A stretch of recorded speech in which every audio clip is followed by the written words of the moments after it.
Գյորջյան Կասկադ 60 ամիս փուլային վճարում բազմաթիվ առավելություններ։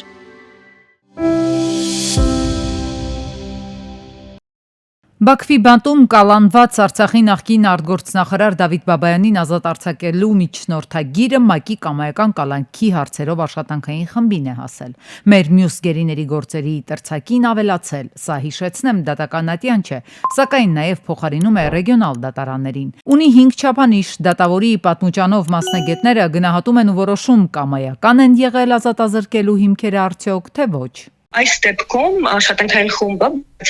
մի քանի միջազգային փորձագետից, որոնք ներկայացնում են տարբեր տարածաշրջաններ, այսինքն օրինակ Եվրոպայից, Ամերիկայից, Աֆրիկայից եւ այլն։ Ու հենց այստեղ էլ սրվում են իրավապաշտպանների մտահոգությունները միջազգային քրեական դատարանի միջազգային դատախազ Լուիզ Մորենո Օկամպոն ամիսներ առաջ, երբ այս նույն աշխատանքային խումբը հրապարակել է Ռուբեն Վարդանյանի գործով կամայական եզրակացությունը, պնդելով, թե Ադրբեջանի իրավապահների կողմից Արցախի նախկին պետնախարարի կալանավորումը կամայական չի եղել, բացահայտել էր խմբի համանախագահ Գաննա Յուտկիվսկայի ադրբեջանական կասկածելի կապերը։ Յուտկիվսկան ոչ ավելի ոչ պակաս ճիշտ այն նույն կազմակերպության գործընկերն է, որն Ուկրաինայում ներկայացնում է Ադրբեջանի պետական նավթային ընկերությունը՝ Սոքարը։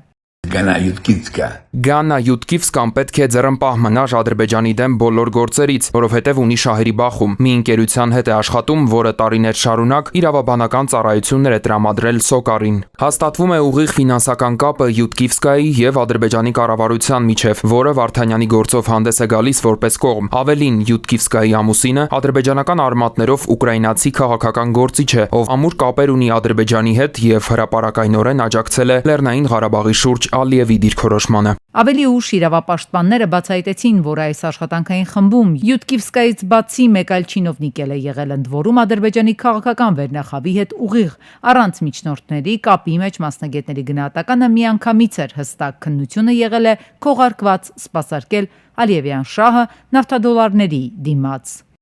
Անձնության մեջ կոնֆլիկտով պայմանավորված գտնվող հայերի առումով մշտապես ասել ենք ու հիմնավորել ենք հենց միջազգային իրավունքի տեսանկյունից, որ նրանց ազատություն զրկելը կամայական է, այսինքն չի համապատասխանում այն միջազգային հիմքերին, որոնք որ գործում են։ Միայն այն հանգամանքը, որ նրանք զրկված են արդար դատաքննության իրավունքի իրացումից, արդեն լուրջ կասկածի տակ է դնում ու կարիք էլ չկա անգամ բովանդակի իմաստով քննարկել տեղիներ կամ հիմք ունեին ձերբակալելու թե ոչ։ 16 հայերի գործով Բաքվի ռազմական դատարանն արդեն գրեթե մեկ տարի է ինչ աշխարհին շոու է ցուցադրում։ Հիմա ունենք նաև իրավիճակ, երբ Հայաստանը Սիրիայի ուղարկել այստեղ մեր երկրում ՑՄԱ ազատազրկման դատապարտված 2 վարձկանահաբեկչի փոխարենը հայրենադարձվել են ադրբեջանական բանտերում ապօրինաբար կալանված 4 հայերը՝ Սուջանը, Էլջեքչյանը, Վագիվ Խաչատրյանն ու Դավիթ Դավթյանը։ Մի կողմից հուսադրող է, որ շարժ կա, մյուս կողմից իհարկե շատ կարևոր է շարունակել եւ անդադար այդ հարցը բարձրաձայնել։ Հնարավոր ու անհնար բոլոր դռները թակել է պետք, համոզված են մասնագետները։ Իրավապաշտպանները շեշտում են, թե ԿՈՒԶՄԱԿ-ի կամայական կալանքի հարցերով աշխատանքային խմբում արդեն ունեցած փորձն աչքի առաջ, թե ԿՈՒԶՄ-ի ամբողջ միջազգային մեխանիզմի անաչառությունն ու վստահելիությունը կասկածի տակ առած, բայց այս գործընթացները շարունակել է պետք ի վերջո իրավական լինելուց բացի նաև քաղաքական նշանակություն ունեն սրանք։ Բաքվում ապօրինաբար պահվող հայերի ճակատագիրը մնում է օրակարգի էպիկենտրոնում։ Մի քանի էջանոց փաստաթուղթը կետ Արարատ Միրզոյանը վերլուծում բացատրում է, թե ի վերջո ինչ է իրենից ներկայացնում թրիփ նախագիծը եւ թե ինչ է ներառում լույս դեռ Հայաստանում չբացված Վաշինգտոնում հրապարակված այդ փաստաթուղթը։ Համաձայնեցված է այն, ինչ հանձնված է թղթին եւ հրապարակվել է Երևանյան ժամանակով գիշերը, ավելին համաձայնեցված չէ։ Փորձագետները, վերլուծաբաններ, իրավաբանները սակայն մի շարք հարցերի պատասխաններ են ակնկալում թրիփ նախագծով հիացածներից, ծրագիրն իրականացնելու պատրաստակամություն հայտնած կողմերից։ Հայտարարության մեջ նշվում է, որ թրիփը կառուցապատման իրավունքով նախնական 49 տարի ժամկետով է տրամադրվում։ Հայաստանը մտադիր է Ամերիկայի Միացյալ Նահանգներին առաջարկել թրիփ զարգացման ընկերության 74% մասնաբաժինը եւ պահպանել 26%-ը։ Ակնկալվում է, որ այս համագործակցությունը կերկարաձգվի եւս 50 տարով Հայաստանի կառավարությանը հավելյալ սեփականության տրամադրմամբ նրա մասնաբաժինը դարձնելով 49%։ Հայաստանի Հանրապետությունն իր կողմից հիմնական բանը, որ ներդնելու է մեծ հաշվով դա կառուցապատման իրավունքն է, եւ կարծում եմ բավականին արդար բաշխում է։ Ամերիկայի ակնկալիքներն այս առումով ըստ վերլուծաբանների հայտնի են ֆինանսական հոսքեր, շահույթներ, իսկ ինչ է շահում Հայաստանը եւ Հայաստանին հասանելի 26% մասնաբաժնից, որքան է մնալու Հայաստանին, թե այդ մասնաբաժինն ամբողջությամբ գնալու է ԵԱՏՄ ընդհանուր կաթսա։ Ես ակնկալիք չունեմ, որ 26-ից մեծ մասը Հայաստանն է լինելու։ Դա ԵԱՏՄ-ին է լինելու։ Միրզոյանն ասում է Ռուսաստանի եւ Թուրքիայի մասնակցությամբ TRIP նախագծին չի քննարկվել, սակայն նշվում է, թե ապաշրջափակման ավելի լայն համատեքստում առանց թուրքական կողմի մասնակցության հնարավոր չի լինի ապահովել մեծ լոգիստիկ անցումը, ինչպես նաեւ Հայաստանի ապաշրջափակումը։ Տրամաբանական է, որ Թուրքիան այս ապաշրջափակման եւ տարածաշրջանի զարգացման մաս լինի, բայց ոչ կոնկրետ TRIP-ի մասով։ Նախատեսվելիք TRIP նախագիծը ԵԱՏՄ սահմաններով է անցնելու, անդամ պետությունների դիրքորոշումը հաշվի առնվելու է արդյոք, օրինակ Ռուսաստանի մասնակցությունը այդ նախագծում դիտարկվում է արդյոք։ Մենք նպատակ չունենք որևէ կերպ դուրս թողել Ռուսաստանին, ակնհայտորեն Հայաստանի տարածքում Ռուսաստանը տարբեր ենթակառուցվածքներում ներկայություն ունի, նույն երկաթուղիներում եւ սա Ռուսաստանի համար եւս կրկին TRIP-ում ոչ, բայց TRIP-ի շարունակություն, TRIP-ին առնչվող ուրեմն այլ գործունեություն, կապ, համագործակցություն կարող է նաև ստեղծվել Ռուսաստանի Դաշնության համար։ Եթե մենք շարժվենք Հայաստանի ինքնիշխանության դիրքերից, ենթադրենք առանց ԵԱՏՄ գործընկերների կարծիքը կամ շահերը հաշվի առնելու կյանքի կոչեն, նույն ԵԱՏՄ կառույցից կարող են Հայաստանին դուրս թողնել։ TRIP-ի ֆոնին ամերիկացի պաշտոնյաները մեսիջներ են ուղարկում, որ հայ-ամերիկյան հարաբերությունները անցնում են հաջորդ փուլ, Հայաստանում Ամերիկայի Միացյալ Նահանգների դեսպանի ձևակերպմամբ առաջ մղելով խաղաղության հեռանկարները ամբողջ տարածաշրջանում։ Թրամփի կարևոր հատվածը սահմանային անվտանգությունն է եւ դրա կառավարումը տնտեսական գործընկերությունը։ Մենք մտահոգված ենք, որ ԱՄՆ-ն կարող է օգտագործել այս նախագիծը TRIP-ը իր անվտանգային քաղաքականության շրջանակներում։ Մենք դա փոխանցել ենք մեր հայ գործընկերներին։ Վերջիններս հավաստիացրել են, որ Հայաստանը երբեք սպառնալիքի աղբյուր չի դառնա Իրանի համար։ Հայաստանի արտաքին գերատեսչությունը այս հայտարարության մեջ էլ սևով սպիտակի վրա արձանագրել է. TRIP-ը պետք է իրականացվի պահպանելով Հայաստանի լիակատար ինքնիշխանությունը Հայաստանի ինքնիշխան տարածքում ծրագրի ամբողջ ծածկույթի նկատմամբ։ Հայտարարություն, սակայն սահմանադրագետները հիշեցնում են, որքան էլ իշխանությունը կուրծ քծեցի, թե Հայաստանի ինքնիշխանությունը չի ոտնահարվում, այնուամենայնիվ Հայաստանի սահմանադրական դատարանը պետք է որոշի նմանատիպ միջպետական համաձայնագրերի, պայմանագրերի սահմանադրականության հարցը, հետո միայն այն պետք է վավերացնի ազգային ժողովը եւ հենց ազգային ժողովն էլ կրելու է հետևանքների պատասխանատվությունը։ ԱՄՆ պետքարտուղարությունը գրին քարտի խաղարկության շրջանակում ներգաղթային մուտքի արտոնագրերի տրամադրումը դադարեցրել է ազգային եւ հասարակական անվտանգությունը ապահովելու նպատակով, հայտնում են ԱՄՆ դեսպանատնից։ 2026 թվականին Արցախից բռնի տեղահանված ընտանիքներում ծնված երեխաները նույնպես կդառնան Լեռնային Ղարաբաղից բռնի տեղահանված ընտանիքների բնակարանային ապահովման պետական աջակցության ծրագրի շահառու։ Հիշեցնենք, որ ըստ Հայաստանի Հանրապետության կառավարության որոշման Արցախից բռնի տեղահանված քաղաքացիներից յուրաքանչյուրին տրամադրվում է 3, 4 կամ 5 միլիոն դրամ աջակցություն, կախված բնակության վայրից։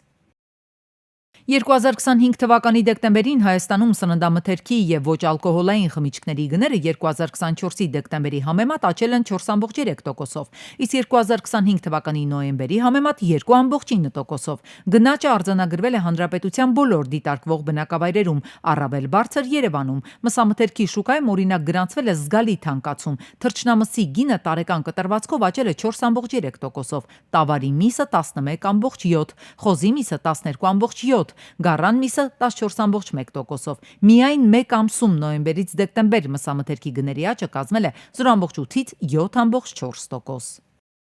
Հայաստանի Հանրապետության Սփյուռքի գործերի գլխավոր հանձնակատար Զարեհ Սինանյանը ամփոփեց 2025 եւ խոսեց 2026-ի անելիքների մասին։ Անցնող տարվա գլխավոր ծրագրերից Սինանյանը առանձնացրեց օգոստոսի առաջին օրերին անցկացված երիտասարդական համաժողովը, որին մասնակցել է շուրջ 800 հոգի, Սփյուռքից 600 եւ Հայաստանից 200 երիտասարդներ։ 2025-ը նշանավորվել է նաև հանձնակատարների ինստիտուտի կայացմամբ։ Այս պահին գործունեություն է ծավալում 19 հանձնակատար։ Վերջինս նշանակվեց դեկտեմբերին Ռիո դե Ժանեյրոյում մեր հայրենակիցներից մեկը նշանակվեց Սփյուռքի հանձնակատար, որով մենք Բրազիլիայում եւս կարողացանք ընդլայնել մեր հնարավորությունները եւ տեղում ձեռք բերել կապող օղակ, եւ այս գործընթացը կարծում շատ ավելի ակտիվորեն կշարունակվի արդեն այս տարի։ Նախորդ տարի շարունակվել են պետական կառավարման համակարգերում Սփյուռքի մասնագետների ներգրավման, ի գործ Սփյուռքի երիտասարդ դեսպանների Քայլ դեպի տուն ծրագրերը։ Քայլ դեպի տուն ծրագիրը շարունակում է մինել ամենապահանջվածը, կրկին զուտ թվերով եթե դատենք, որովհետև անցյալ տարի մենք 600 երեխայի անչափահասի ընդունեցինք ամառային ճամբարի համար, բայց շատ ավելի մեծ թվով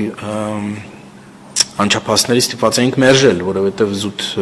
հնարավորությունները չունենք, ֆինանսավորումը չունենք։ Սփյուռքում բնակվող ծնողները հասկանում են, որ նման ծրագրերի ամառային ճամբարների միջոցով նրանք իրենց երեխաներին ավելի ամուր կերպով են կապում Հայաստանի հետ։ Սինանյանը նշեց, որ մեծածավալ աշխատանքներ են իրականացվում նաև Սփյուռքի բնակիչների հետ, ներկայացնելով մեր երկրում կատարվող քաղաքական զարգացումները։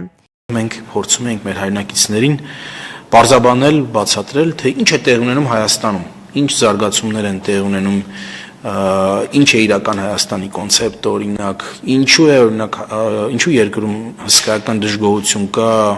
հայրաքելական եկեղեցու վերնախավի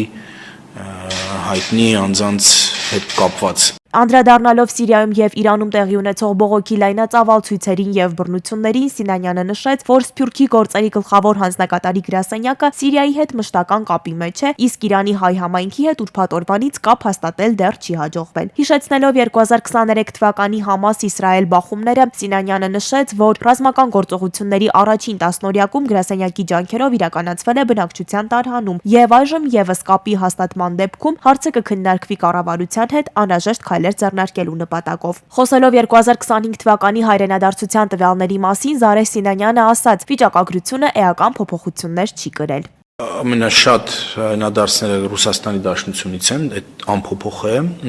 Երկրորդ ամենաշատ, ամենամեծ թիվը դա Միջին Արևելքի մեր հայրենակիցներն են, Սիրիա, Լիբանան, Իրան,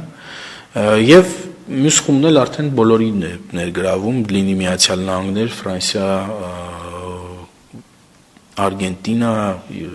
Ավստրալիա եւ այլն։ Անդրադառնալով Իսրայելի հայ համայնքում արկա խնդիրներին, Զարե Սինանյանը շեշտեց, որ մեր երկրի պատմական ներկայության պահպանումը խիստ կարևոր է։ Այս թեմայով քննարկումներ է ունեցել պատրիարքի հետ եւ առաջարկել Հայաստանի աջակցությունը։ Պարտադիր զինվորական ծառայության զորակոչից կազատվեն այն քաղաքացիները, որոնք Շանհայի վարկանիշավորման ցանկի առաջին 5 տասնյակի համալսարաներում բակալավրի, մագիստրատուրայի կամ ասպիրանտուրայի կրթական ծրագրերով արկա ուսուցումն ավարտելուց հետո առնվազն 3 տարի կաշխատեն Հայաստանում, կառավարության կողմից սահմանված ոլորտում։ Այս մասին հայտարարել է նախարար Ժաննա Անդրեասյանը։ Մայրաքաղաքում Աբովյան փողոցում կրակոցներ են հնչել 2 անչափահաս, որոնցից մեկը սուր կտրող ծակող առարկայից ստացած հարվածով տեղափոխվել է Ուիգմոր բժշկական կենտրոն, եւս մեկն էլ Հերացու անվան թիվ 1 համալսարանական հիվանդանոց։ Ստացված տեղեկություններով նաեւ այստեղից է կրակոց արձակվել, այս հատվածից է կրակոցը արձակվել։ Դեպքի վայրն ժամանել ոստիկանության կենտրոնական բաժնի օպերատիվ խումբը Բաժնի պետ Երվանդ Նիկոյանի գլխավորությամբ ժամանել են նաև քրեական ոստիկանության գլխավոր վարչության, Երևանի քրեական վարչության ծառայողները, վարչության պետ Հայկ Հարությունյանի գլխավորությամբ։ Աբովյան փողոցի մետրոպոլիտենի գետնանցումի տակ էլ հայտնաբերվել է փշրված հսկայական ապակի, որը տարածքի տնտեսական խանութինն է ու կոտրվել է կրակոցի հետևանքով։ Իսկ դրսում նստարանի մոտ հայտնաբերվել է առնանման հետքեր, նաև ատրճանակի դետալ։ Դեպքի վայրին ժամանել նաև ներքին գործերի նախարարության ոստիկանության բարեկային ծառայության Երևան քաղաքի գնդի գումարտակներից մեկի բարեկները գումարտակի հրամանատարի գլխավորությամբ վիրավորների ինքնությունն ու դեպքի հանգամանքները պարզվում են։ Քրեական եւ համայնքային ոստիկանների մի խումբ էլ մեկնել են հիվանդանոցներ բարձելու վիրավորների ինքնությունը։